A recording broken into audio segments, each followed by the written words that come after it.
luck you want. They're buying in Los Angeles, they're buying on Manhattan Island, and in Philly, and Cleveland, and in Tulsa, Oklahoma, some on a whim, some with a plan. Can I have a lottery ticket, please? All with the hope and the dream, and maybe even deep down, the need to win. $10 Mega Million. And whoever does win, it will be in a way that has never happened before. It's Mega Millions. Because last night, when the balls popped out for the midweek drawing, 51. and nobody had all the numbers for the Mega Millions jackpot, Good luck and play on, America. it changed the game size-wise. Not only was the jackpot still out there, but it grew hugely from this to this. Wow, that is a record. And now the next drawing date is Friday, just about 48 hours away from now. That's going to be the winning ticket. That's why they're lining up everywhere to play a game that is so very stacked against any one individual that it's a joke, literally. Like Cracked.com saying, your odds of winning? Worse than an American male's odds of being Tom Cruise, which are 150 million to 1. Or the odds of picking one name out of a hat that contains the names of every Russian on Earth and having it come up with Vladimir Putin, the Prime Minister. But as online teaching guru Sal Khan put it in a special private Nightline Your Odds of Winning lesson, there's almost 4 million possibilities for just the white balls, but then you have to get that mega ball, and there's 46 possibilities right over there. So you multiply these two numbers and you get almost 176 million possibilities. and yet that statistically near impossible thing does happen.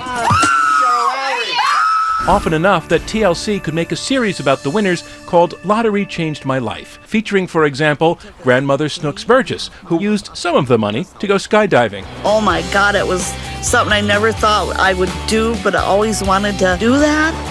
Joe Dinette of Fredericksburg, Virginia, who won almost $48 million and bought a NASCAR team. I no longer am outside looking down at the track. I'm on my pit box, my own team. And Jack Foles of Okeechobee, Florida. He won a share of $7 million, bought a bait and tackle shop, Crappy Jack's bait and tackles, Crappy Jack. and gave away most of the money. Hey Jack, who you gonna buy a truck for this today? This is dream come true stuff, obviously, but the biggest dream nowadays, when the tickets are flying, might have more to do with wanting to believe the American dream is still within reach in these financially frightening times. It's a way of gaining some sense of control. Stephen Goldbart advises people who have suddenly come into extreme wealth. At least I'm doing something, and maybe there'll be this fantastic magic that will restore my faith and give me hope again. Magic. It was in play in that great lottery fairy tale, Willy Wonka and the Chocolate Factory, when winning the golden ticket actually revealed the weaknesses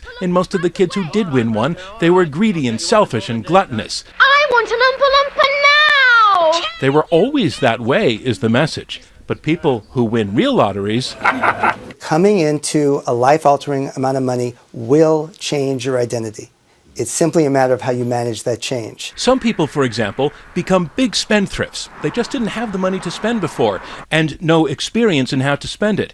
And then they Buy a couple homes, a couple of expensive cars, quit their job. It all looks good. But after a short period of time, and then not dealing with the tax consequences, not taking the long view of what it really means to manage this effectively, after a few years, they end up with very little left. But there are others who figure it out. Because it seemed like I was holding my breath, like, okay, something's got to give, something got to give, something got to give. Like Cynthia Stafford, who was taking care of 5 kids and was in tough financial circumstances when she won $112 million in 2007. 5 years later, she's still wealthy on the winnings, living well, but not insanely well, big house, but not a huge house, making investments here and there, making movies too.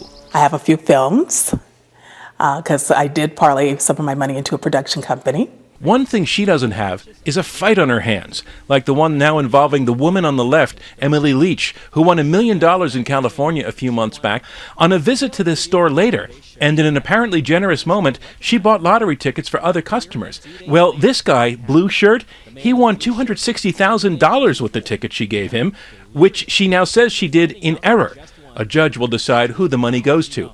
If the store clerk were the judge, however, sometimes I pay for the ticket, I give to you, that's your ticket, not my ticket, no more. Sometimes, too, people in lottery pools end up arguing. America Lopez here earlier this month after learning that a jury decided he had to share his $38.5 million win with his co-workers because they argued that the ticket he bought on his own was actually one for the whole group. And there's also just a tough mental road. Many people experience symptoms of anxiety, depression, uncertainty about themselves, since this money has changed who they are as a person and what they do in their daily life. Such bad odds, so many unhappy stories, and yet so many people buying tickets this week. There's only one way to think of it that comes even close to sounding rational. Buying that lottery ticket is buying a ticket of hope. But that's just it. That's not rational at all. That is magic, backed up by the fact that somebody does, in the end, get that golden ticket. I'm John Donvan for Nightline in Washington.